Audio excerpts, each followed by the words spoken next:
ओम नमः शिवाय। ओम नमः शिवाय।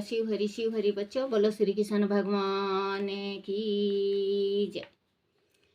सदा भवानी दाहिने सम्मुख रहो, गणेश राम सम्मुख रहो गणेश। पांच देव रक्षा करो, ब्रह्मा विष्णु महेश सियापति राम। जय जय राम। मेरो मन बसियो सीताराम। राम नगरिया राम के, बसते गंगा तीर रामा। बसते सरयू तीर रामा। चौकी हनुमत वीर की राम जी। चौकी हनुमत वीर की। बोलो सियापति रामचंद्र भगवान की जय। अपने अपने माता पिता की जय। अपने अपने गुरुदेव महाराज की जय। सावन मास महात्म्य की जय। सावन मास महात्म्य का 9वां अध्याय, शुक्रवार व्रत की कथा। ईश्वर ने कहा है, सनत कुमार, अब शुक्रवार की कथा कहूंगा, जिसे प्राणी श्रद्धा से सुनकर संपत्ति विपत्तियों से छूट जाता है। पांडव वंश में उत्पन्न एक सुशील नाम का राजा था। उसकी सुकेशी नाम की पत्नी सर्वगुण से युक्त थी। जब पुत्र नहीं प्राप्त हुआ तो वह महाती चिंताग्रस्त हुई। वह स्त्री के स्वभाव के कारण प्रत्येक महीने में कपड़े के टुकड़े को अपने उदर से बांधकर पेट वृद्धि करती थी। इस तरह बच्चों, जैसे कि किसी को बच्चा नहीं होता है, स्त्री को किसी को बच्चा नहीं होता है, तो वो जिस औरत को बच्चा नहीं होता है वो अपने पेट में कपड़ा लगाएगी, तकिया लगाएगी, वो लगा के ये देखती है कि मैं कैसी लगती हूँ, मैं गर्भवती होंगी, ऐसी लगूंगी, मैं ऐसे। मतलब स्त्री जैसे धरती को बीज डालते हैं और बीज पनपता है और फिर उसमें से गेहूं चावल जो भी बीज डालते हैं वो उगता है, फल फूल, तो धरती संतुष्ट होती है। वैसे ही स्त्री जो है, औरत, वो धरती है। जब तक वो गर्भ धारण नहीं करती, जब तक वो बच्चे को नहीं जनती, जब तक धरती का कर्ज वो नहीं चुकाती, क्योंकि स्त्री अथाह समुंदर है। स्त्री के दिल में इतना, अगर बच्चों स्त्री देखो, स्त्री हर एक चीज को समेट लेती है अपने अंदर। जैसे धरती माँ हर एक चीज को समेट लेती है, वैसे ही स्त्री हर एक चीज को समेट लेती है अपने अंदर। अगर पति थोड़ा सा भी घबरा जाए या परेशानी में हो, स्त्री जो होती है वो अपने पति को बहलाएगी, फुसलाएगी, समझाएगी। अपने चाहे अंदर कितना भी गम हो, लेकिन पति को सुख देती है, पति को उस टाइम खुशी दे देगी, पति का हिम्मत बन जाती है। जब भी कहते हैं पत्नी बाँ होती है पति का, जो आगे चल के अपने पति का साथ कदम कदम पे, कहते हैं ना कि कदम कदम पे अर्धांगिनी क्यों कहा गया है पत्नी को, कि क्योंकि कदम कदम पे स्त्री साथ देती है अपने पति का। लेकिन कोई पति ऐसे होते हैं जो अपनी स्त्री को प्रेम नहीं करते, पराई स्त्री के तरफ झुक जाते हैं। वो बच्चों बहुत बड़ा पाप है। अपनी स्त्री को अपने दुख सुख हर एक चीज शेयर करो। ये नहीं कि दुख शेयर कर दिए सुख में और कोई, तो बच्चों नहीं। तो कहते हैं कि स्त्री जब बच्चा नहीं होता है तो अपने पेट में तकिया लगाएगी, कपड़ा लगाएगी, गुब्बारा लगाएगी, ये देखेगी मैं ऐसे लगूंगी, मैं ऐसे, क्योंकि उसकी तमन्ना सबसे ज़्यादा, स्त्री की तमन्ना क्या होती है? पति, लायक वर और संतान। दुख सुख तो देखो लगा हुआ है, दुख सुख तो कट जाता है, लेकिन ये दो चीज की कमी स्त्री को हमेशा खलता है।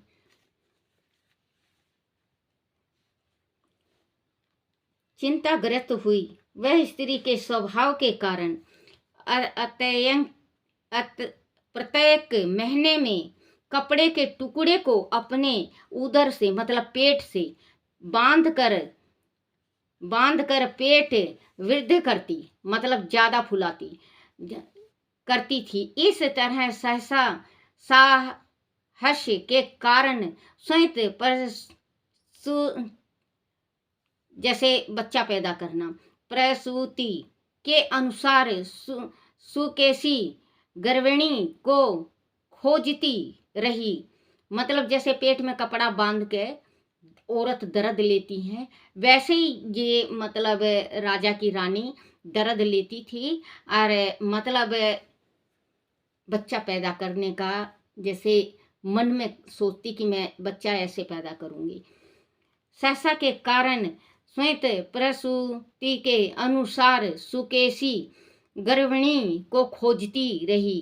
प्रबंध से एक पुरोहित की पत्नी को उसने देखा। उसे उस समय वह गर्भिणी थी। कपटी राजा की पत्नी उसने अपने पेट में कपड़ा बांधा था और जो ढोंग दिखाया था, तो वो किसी गर्भवती स्त्री को ढूंढती थी। इसमें ये लिखा है, गर्भिणी थी। कपटनी राजा की पत्नी ने प्रसव समय में दाई के कार्य करने वाली अन्य किसी स्त्री को इस काम के लिए नियुक्त किया। उस सूतिका को एकांत में बहुत धन दिया तथा अपने गर्भ के अनुसार की सारी बातें कह सुनाई। राजा ने इधर अपनी पत्नी को गर्भवती जानकर पुष वन तथा सीमंतो नए बड़े प्रसन्न मन से किए। पुरोहित की पत्नी का प्रसव का समय नजदीक आया। बच्चों, इतनी बड़ी कभी गलती नहीं करना चाहिए और कभी भूल से भी किसी को धोखा नहीं देना चाहिए। पति परमेश्वर होता है। अगर पति के साथ आप छल कर लिए, जैसे इसमें लिखा हुआ है कि गर्भ बना के वो पुरोहित की स्त्री थी, उसको अपना वंश, देखो बच्चों, वंश वो तो बना लेगी, लेकिन उनके पितरोजी महाराज तो उस पुरोहित को दर्जा देंगे, क्योंकि वो भी तो उनके पुरोहित थे।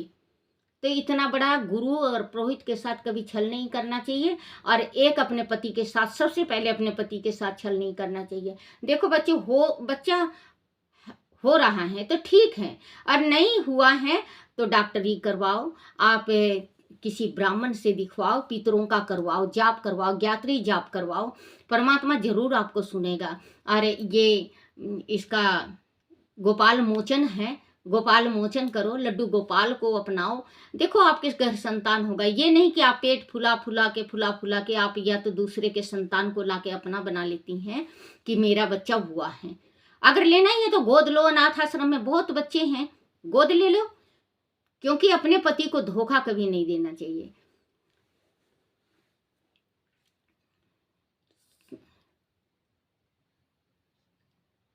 किसी उस सूतिका को एकांत में बहुत धन दिया तथा अपने गर्भ के अनुकारण की सारी बातें कह सुनाई। राजा ने इधर अपनी पत्नी को गर्भवती जानकर पुष्पवान तथा सीमनोतनय बड़े प्रसन्न मन से किया। पुरोहित की पत्नी का प्रसव का समय नजदीक आया। वह सुन उसी तरह रानी ने भी वचन रूपी कार्य किया। पुरोहित की स्त्री गर्भवती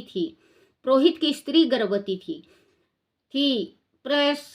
प्रसूति की बात जानती नहीं थी। अंत दाई की वाणी का पालन करती थी।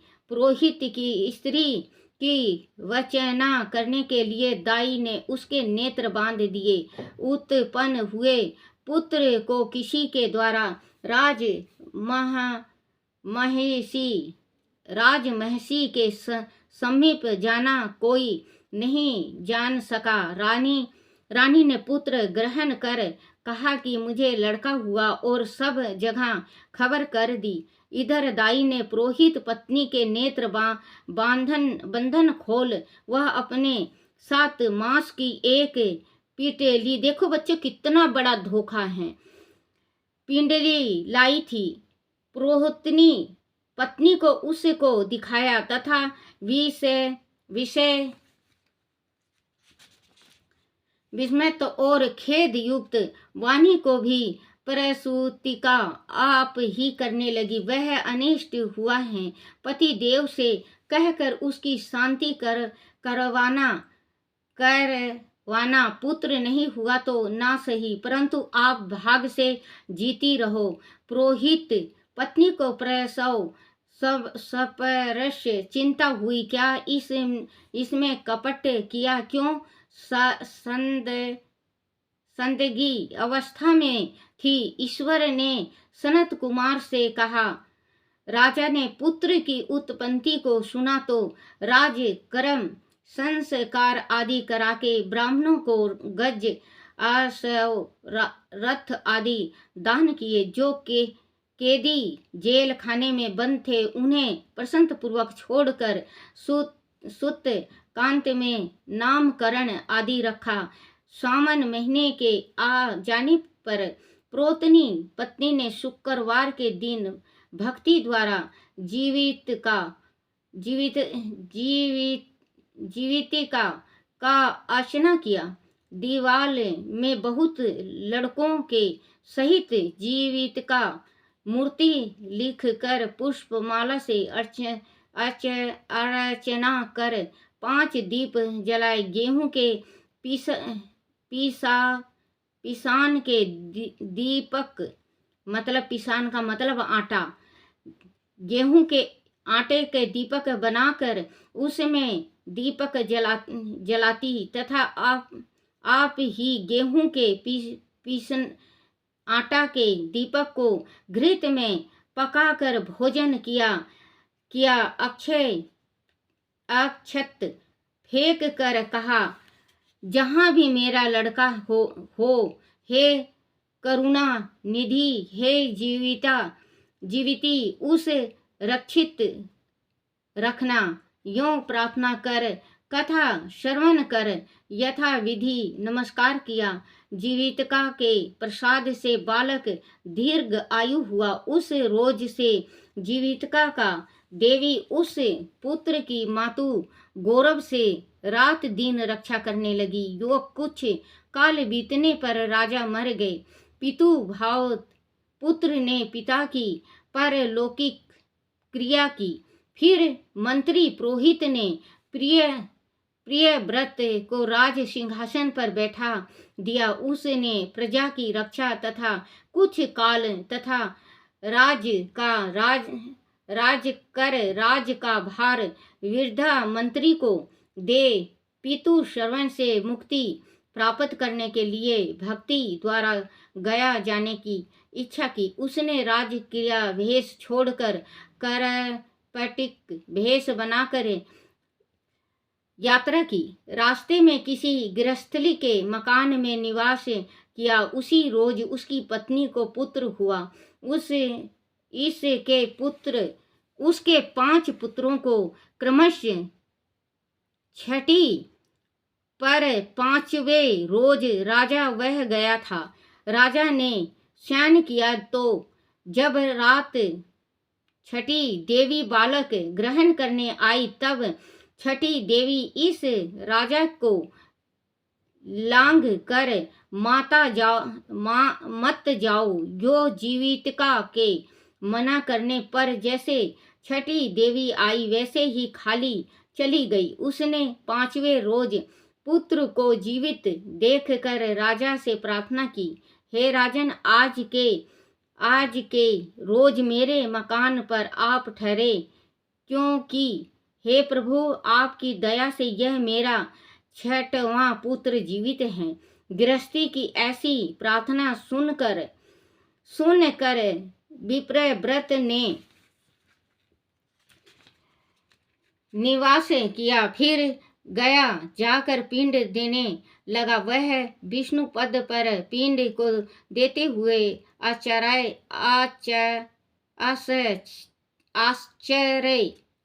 हुआ। जब पिंड आश्चर्य हुआ, देखो बच्चों, पिंड दान पीतर नहीं लेते। दूसरी जाति के अगर पिंड दान दूसरे जाति को देगा तो पीतर नहीं लेते। आप ये ध्यान रखना और आप शेयर भी करना। अगर किसी ने मतलब धोखा से अगर पुत्र किसी के अपना रखे हैं तो वो पिंड दान नहीं लेते। अगर आपने अनाथ आश्रम से ले रखा तो आप कुल में मिलाओ, उनको आप अपनी जाति में मिलाओ, अपने घर का संस्कार दो, जब पीतर ग्रहण करेंगे, नहीं तो नहीं लेंगे। वह विष्णु पद पर पिंड को देते हुए आश्चर्य हुआ। जब पिंड ग्रहण के लिए 2 हाथ निकले। बड़े ऐसी घटना देख वह भूपित विस्मय तथा संदेह करने लगा, क्या करूं? ब्राह्मण ज्ञान से राजा ने विष्णु पद पर ही पिंड दिया। फिर किसी सत्यवादी ज्ञानी ब्राह्मण से पूछा कि ऐसी बात क्यों हुई। उसके पूछने पर ब्राह्मण देव ने कहा, हे राजन, यह दोनों हाथ पिता के हैं। ऐसे क्यों हुआ, उसकी जानकारी के लिए घर में जाकर माता से पूछा। उसे की बातें माता ही कहेगी। राजा चिंतित तथा दुखित हो मन में अनेक तरह के विचार करने लगा। यात्रा पूरी कर जहाँ लड़का राजा के पहुँचने से जीवित हुआ था, वह उस समय छठी देवी पुत्र को ग्रहण करने आई। छठी देवी जीवितका से कहने लगी, हे जीवितका, आपको इसकी क्या आवश्यकता रहती है कि कौन सा व्रत उसकी माँ करती है, जिसके कारण कौन आप रातों दिन उनकी रक्षा करती हैं।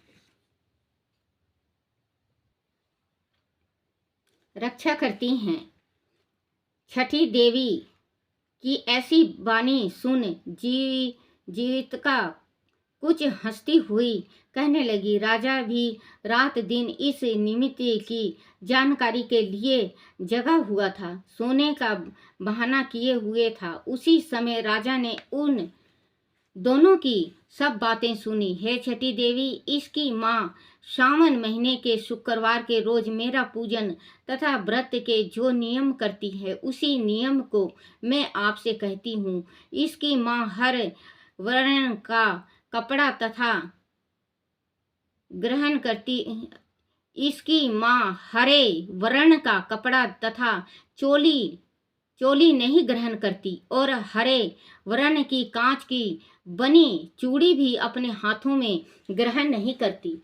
चावल के धोवन के जल को कभी नहीं लांघती। हरे पल्लव के मंडप के नीचे नहीं जाती। हरे वर्ण का हो जाने से करेले का साग नहीं खाती। वही सब मेरी प्रसन्नता के लिए करती है। इसी कारण इसकी मैं निरंतर रक्षा करती हूँ तथा इसके लड़के की भी सुरक्षा करती हूँ। वह सब राजा सुनकर सुबह अपने नगर में गया। स्वागत वह राजा के नगरवासी तथा देववासी प्राणी आए। राजा ने माता से पूछा, हे माता, आप जीवितका व्रत करती हैं तो उसकी क्या विधि है? राजा के पूछने पर माँ ने कहा, जीवितका व्रत में नहीं जानती। राजा ने गया यात्रा के फल प्रयतरत ब्राह्मणों तथा सुवासिनी को भोजन कराने की अभिलाषा प्रकट कर उन सुवासिनी ब्राह्मणियों के वहां हरे वस्त्र, हरी चोली और हरे कांच के कर आदि परीक्षा रथ भिजवाया। दूत ने वह कहा कि आप सब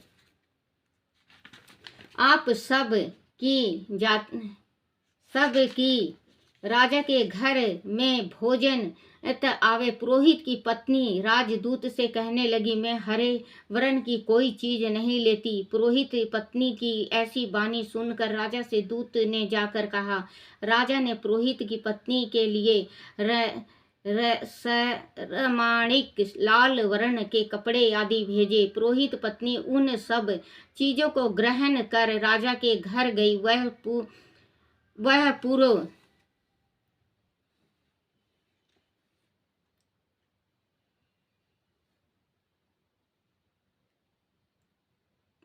पूर्व वाले दरवाजे पर चावल का धोवन तथा जल हरे वर्ण का मंडप देखकर अन्य दरवाजे से गई। राजा ने वह देखकर पुरोहित पत्नी को नमस्कार किया और नियम के पालन का कारण पूछा। पुरोहित पत्नी ने शुक्रवार व्रत का कारण बतलाया। राजा को देखकर उस समय उसके स्तन से दूध बहने लगा। उस स्तन की दूध धारा से वह राजा अच्छी प्रकार से चित्त हो गया। गया जी में 2 हाथ निकलने से तथा रास्ते में गिरस्थली के महादेवी से बातचीत और स्तनों में दूध बहने मंत्र से राजा को विश्वास हो गया कि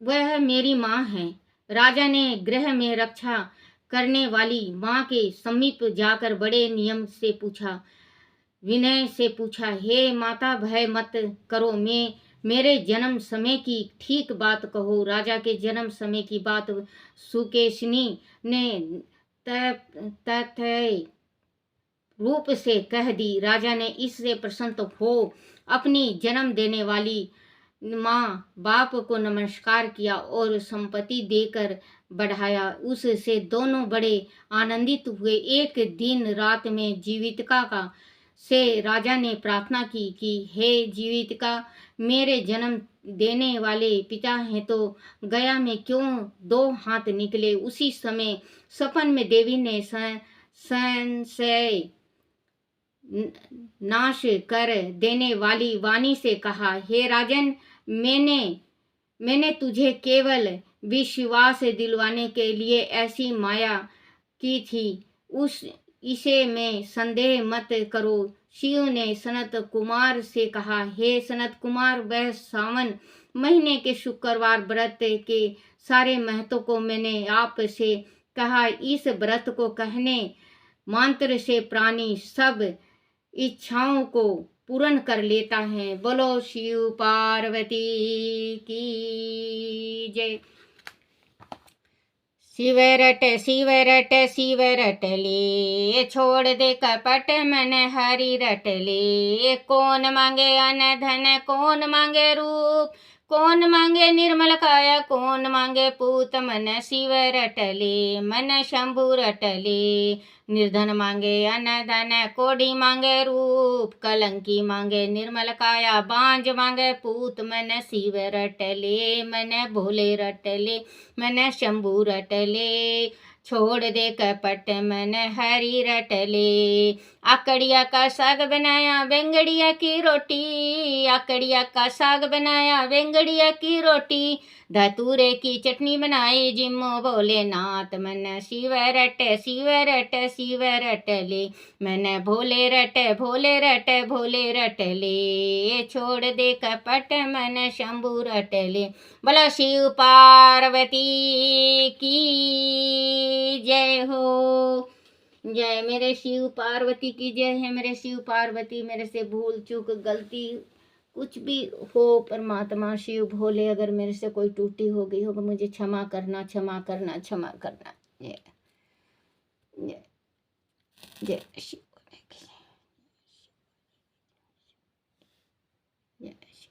की जय। दया कर। पकड़ लो हाथ शंभू जी। जय।